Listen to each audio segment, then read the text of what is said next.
Chiaramirante, chapitre 8, une réponse inattendue. Pendant ce temps, j'avançais dans le discernement de ma vocation avec l'aide de Graciella De Luca et du père Nazareno Fabretti. À cette époque, Chiara Lubich allait très mal et se trouvait en Suisse.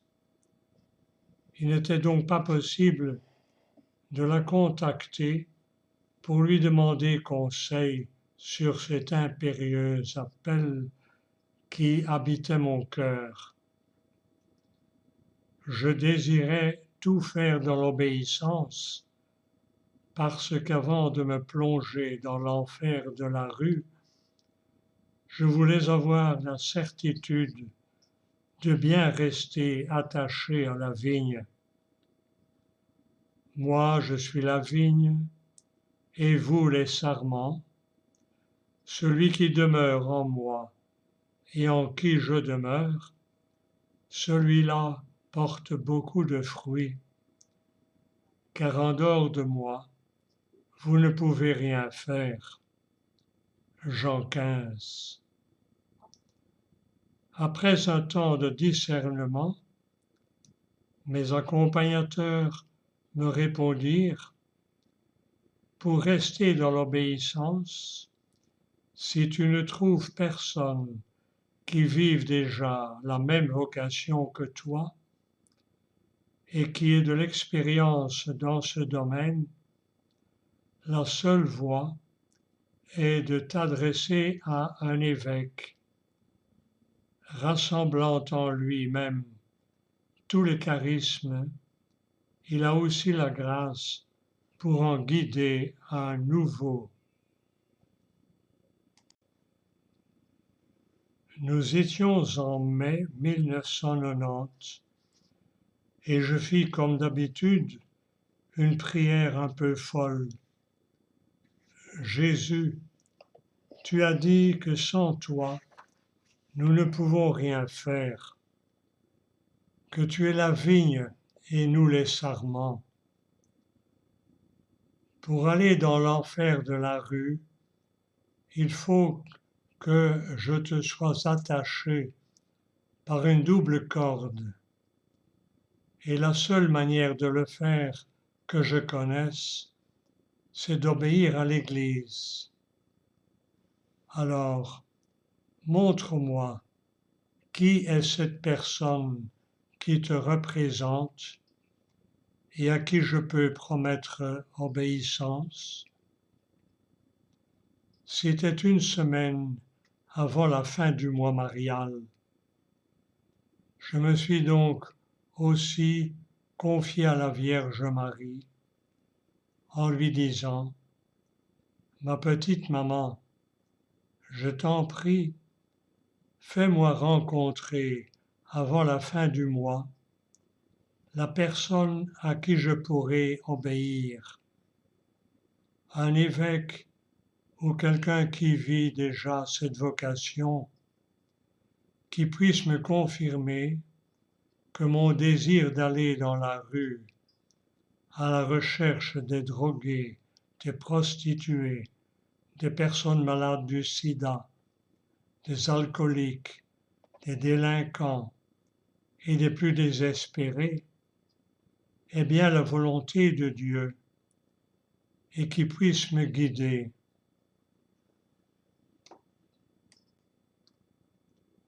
Lorsque j'adressai cette prière, je me trouvais à la Sapienza. 2 jours plus tard, en allant prier dans la chapelle de l'université, j'aperçus Monseigneur Boccaccio, l'évêque auxiliaire de mon secteur, parler à un groupe de jeunes. Il prononça des mots fulgurants. Vois-tu, ce désir d'aller chercher le drogué, la prostituée, le délinquant, l'alcoolique, la personne malade du sida, le détenu, c'est le Seigneur qui le met dans ton cœur. Il ne faut pas que tu doutes. Je m'arrêtais stupéfaite. Mais c'est à moi qu'il parle ou à ces jeunes? L'évêque poursuivit. Il ne faut pas que tu aies peur. C'est l'appel de Dieu pour toi. Et tu dois avoir le courage de dire ton me voici. N'aie pas peur de le suivre, même si cela brise tous tes schémas. Quelle réponse extraordinaire! Encore un de ces coups de théâtre, dignes du Père éternel, que lui seul peut combiner. À peine avais-je demandé de pouvoir reconnaître la personne à qui obéir et qui pourrait discerner si la vocation à laquelle je me sentais appelé était vraiment conforme à la volonté de Dieu, qu'un évêque prononçait en public les mots que j'avais précisément demandés comme confirmation. Mon évêque était bien la personne que le Seigneur avait mise sur ma route. J'allais donc lui raconter mon histoire. Quelle ne fut pas ma surprise d'entendre Monseigneur Salvatore Boccaccio, après m'avoir écouté avec une grande attention, m'adresser ces paroles avec solennité. Ne crains pas, Chiara, tu as ma bénédiction. Le Seigneur te montrera la route à suivre. Je suis certain que ce désir que tu as dans le cœur vient de Dieu. C'est une nouvelle vocation pour notre temps. Et à travers toi, Dieu ouvrira une nouvelle voie. Beaucoup te suivront dans cet appel. Je crois fermement que le Seigneur nous manifeste et nous confirme sa volonté à travers ceux qu'il a choisis pour le représenter dans l'Église. Mais j'eus beaucoup de difficultés à accueillir et à comprendre en profondeur la signification de ces paroles. Je désirais seulement essayer de vivre l'Évangile à la lettre, donner totalement ma vie à Dieu, chercher et aimer Jésus crucifié et abandonné dans mes frères les plus désespérés, en témoignant de la plénitude de la joie que le Seigneur nous donne. Une nouvelle vocation, beaucoup me suivront. Comment est-ce possible? Pourtant, cette réponse fut fondamentale. Par la bouche de l'évêque, l'Église me confirmait que ce que je désirais vivre venait bien du Seigneur, aussi fou que cela puisse paraître. En juillet 1990, j'obtins mon master en sciences politiques, section internationale, avec un mémoire sur la coopération dans les pays en voie de développement d'Afrique subsaharienne. De fait, ce qui m'avait motivé dans le choix de cette faculté, c'était la possibilité de travailler dans le domaine du journalisme ou de collaborer avec une ONG engagée dans le tiers-monde. J'avais déjà contacté une association quelques mois plus tôt et avec les responsables, nous avions envisagé un projet au Pérou en faveur des jeunes de la rue. J'étais majeur, mais pour pouvoir partir, l'ONG demandait l'accord des parents. Mon père avait mis son veto.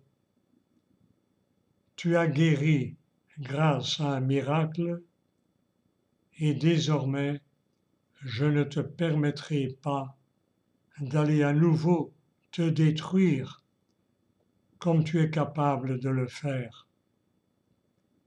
Au Pérou, travailler avec les jeunes de la rue, mais tu es devenue folle? C'est hors de question.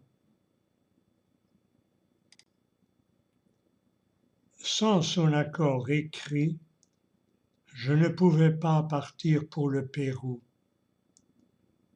J'étudiais donc une autre possibilité d'être en rapport direct avec les enfants des rues, sans inquiéter inutilement mes parents, qui avaient déjà trop souffert pendant ma maladie. Ayant à Dublin des amis prêts à m'héberger dans leur appartement, j'expliquai à mes parents que j'allais en Irlande pour améliorer mon anglais in situ.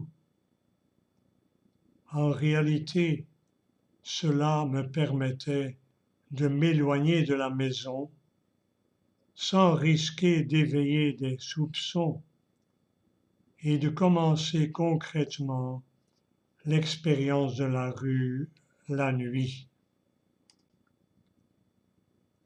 Je suis resté 3 mois en Irlande jusqu'en décembre 1990. Ce fut une période magnifique. J'avais un assez bon niveau d'anglais, mais je n'avais pas réalisé que dans la rue, on parle le jargon du slang. Il me fallut donc l'aide de l'Esprit Saint pour comprendre ce qu'on me disait. La première personne que j'ai rencontrée était un Français, Jean.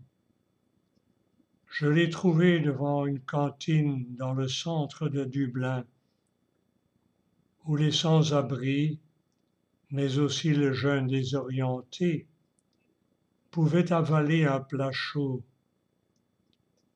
C'était le premier endroit que l'on m'avait indiqué, car il était très fréquenté par les jeunes de la rue, les drogués, les alcooliques, etc.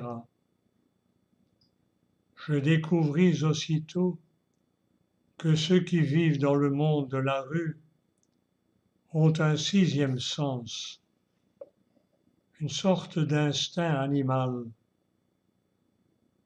En effet, pour survivre dans la jungle, il faut être capable de flairer le danger tout de suite, puisque toute personne qui s'approche peut avoir une intention cachée qui s'avère rarement bonne.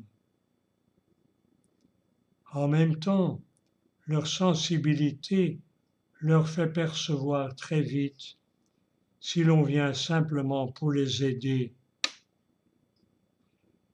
Si bien que ma préoccupation initiale, que vais-je dire, comment faire pour entrer en contact, s'évanouit dès le premier jour.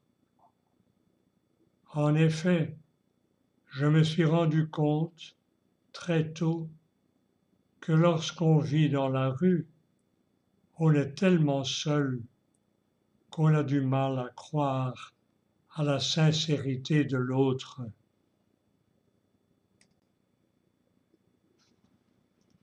Jean ne parlait que le français, et moi, je n'en savais pas un mot, tandis que les autres parlaient en slang.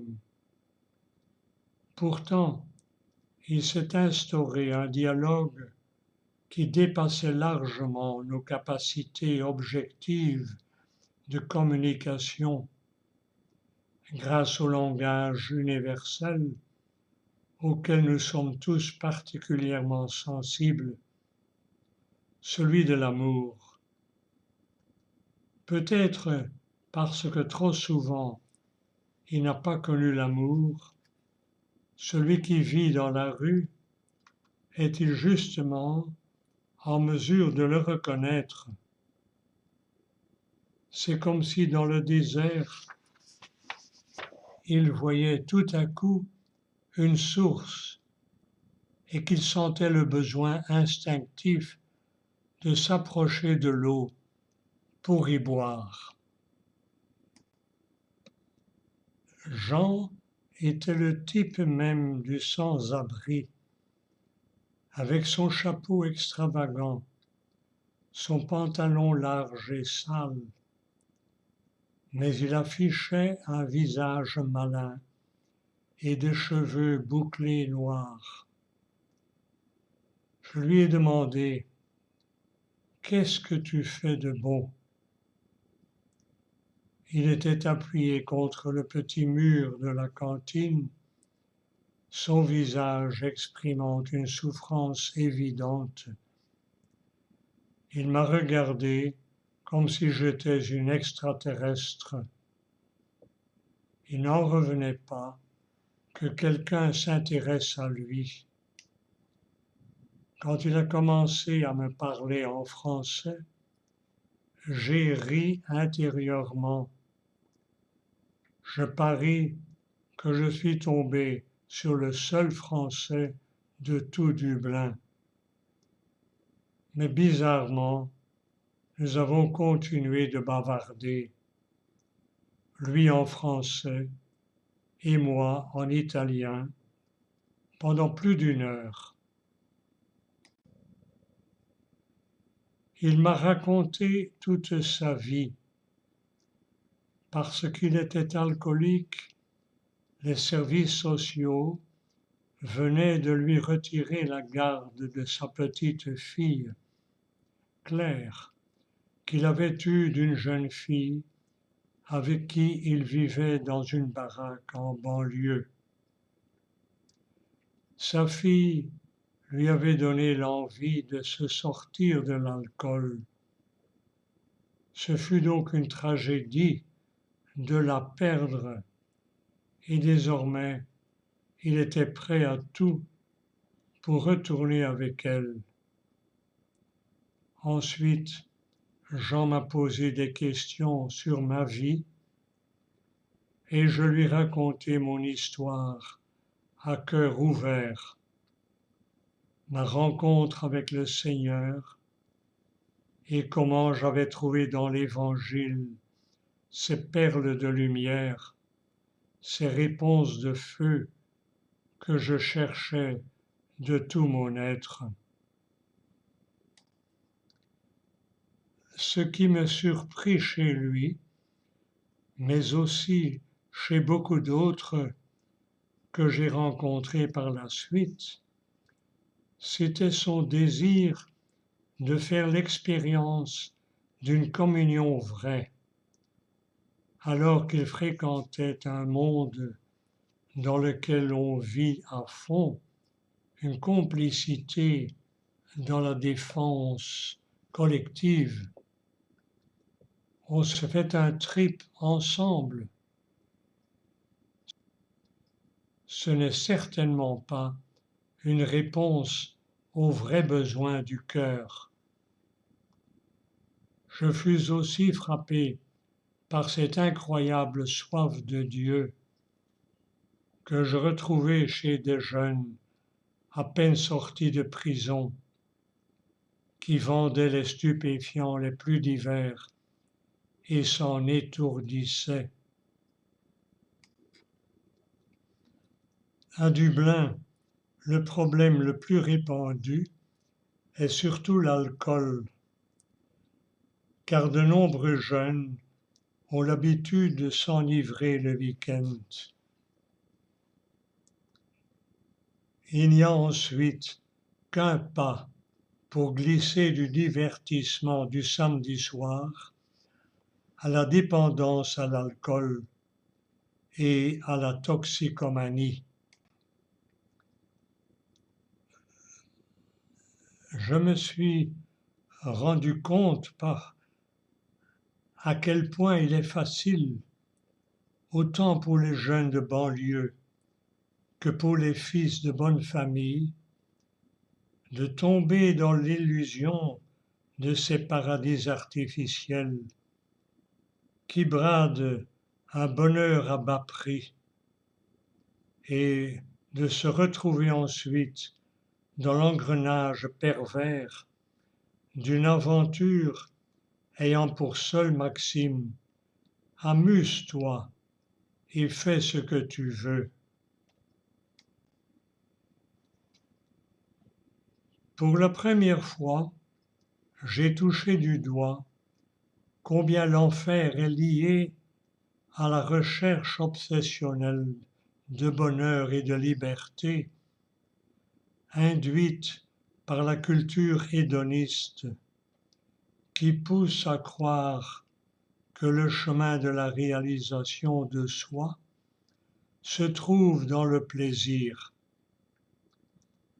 En réalité, dans cette recherche extrême du plaisir, on en vient, sans même s'en rendre compte, à se prostituer, à vendre son âme, à récolter la solitude, le désespoir et la mort, au lieu du bonheur tant recherché.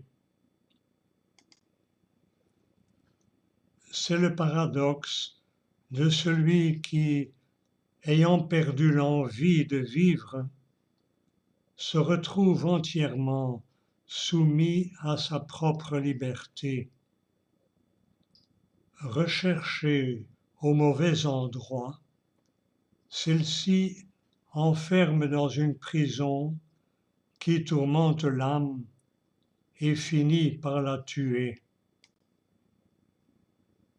On devient ainsi esclave de l'alcool, de la drogue et même du sexe, que je n'avais auparavant jamais considéré comme un asservissement possible.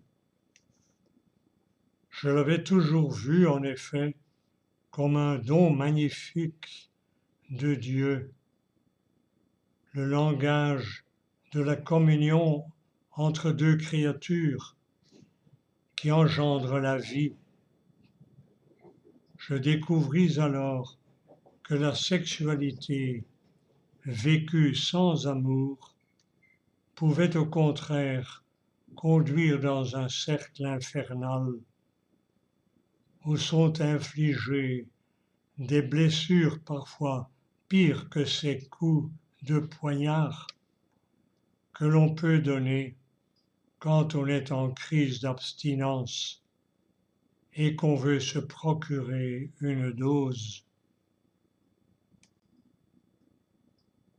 Naturellement, je m'étais aperçu que j'exerçais malgré moi un charme certain sur ces jeunes.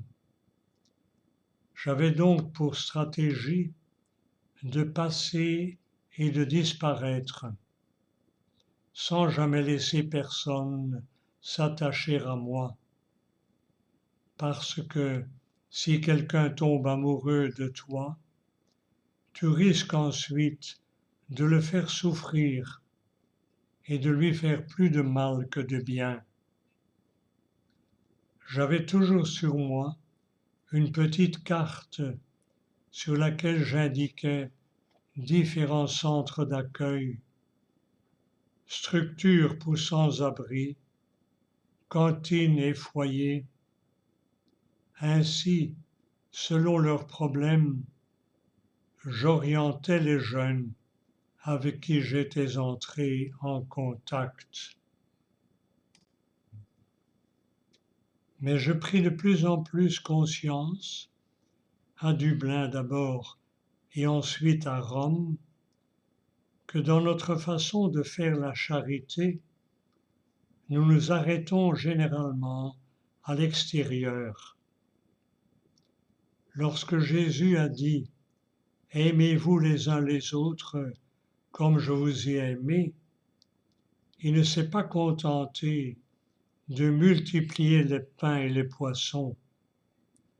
Il s'est chargé de nos souffrances. Il s'est abîmé dans notre enfer et nous a indiqué comment en sortir.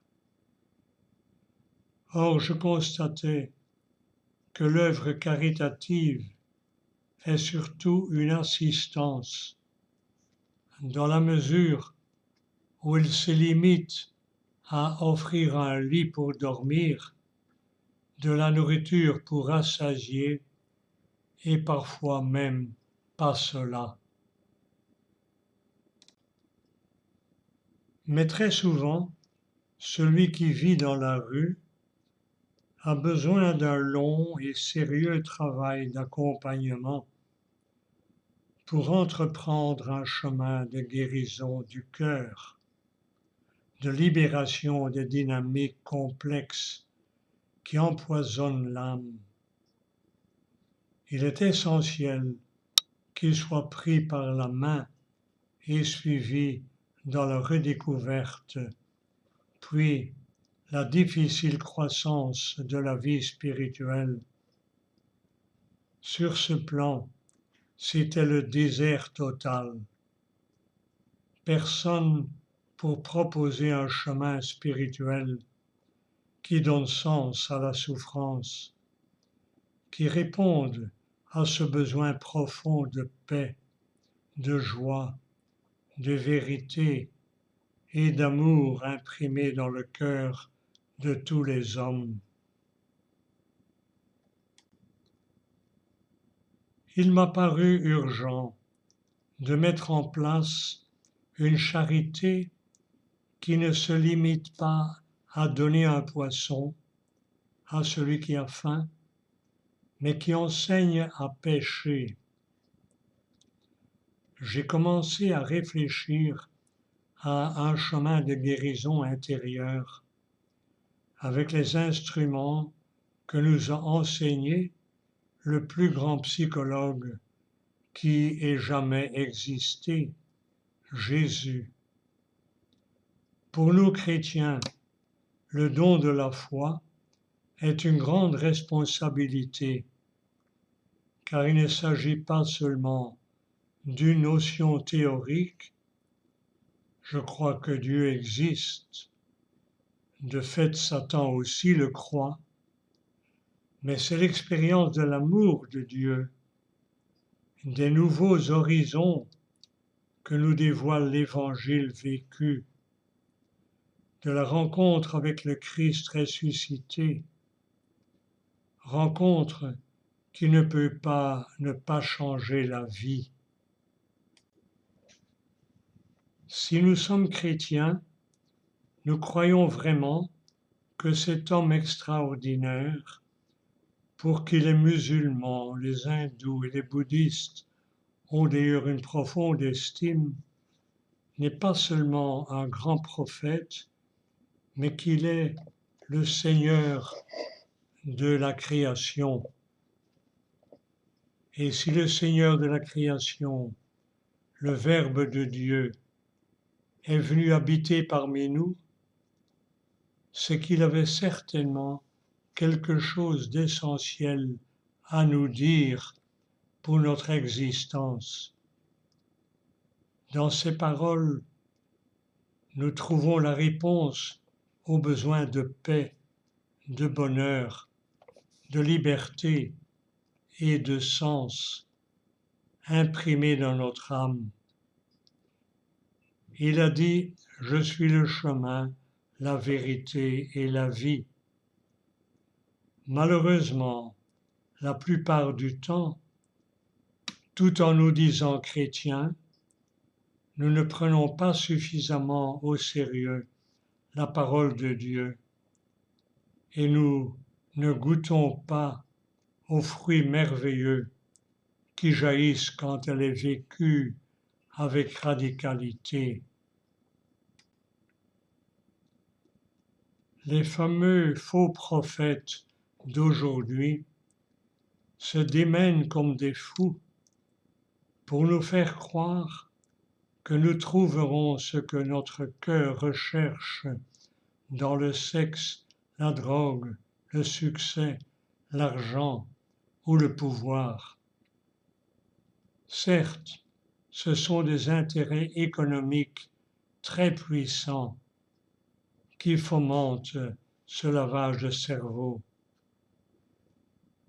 Témoigner de sa foi n'est donc pas une option, mais une responsabilité dont nous devrons rendre compte.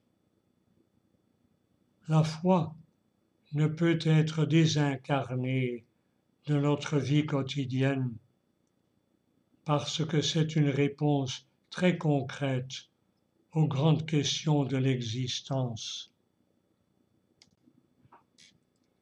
Seule la rencontre avec le Christ ressuscité peut nous faire passer de la mort de l'âme à la plénitude de la vie. Lui seul peut panser les plaies des cœurs brisés, guérir les blessures les plus profondes. Plus je recueillais les larmes de ces jeunes, et plus je me rendais compte que certaines blessures du cœur sont si profondes qu'aucun homme, aucune psychothérapie, aucun médecin n'est en mesure de les guérir. Mon plus beau souvenir de cette époque est l'action du Seigneur. Je répétais à celui qui peut tout, Seigneur, agis toi-même à travers ce rien que je suis. Et c'était comme si Jésus lui-même marchait physiquement à mes côtés, comme sur les routes de Palestine, il y a 2000 ans. Il passait dans cet enfer en opérant des miracles et des prodiges sous mes yeux. Je voyais des personnes rendues à la liberté après avoir passé des années prisonnières de chaînes indestructibles. À Dublin, mes amis travaillaient dans la journée et je ne les impliquais pas dans ce que je faisais.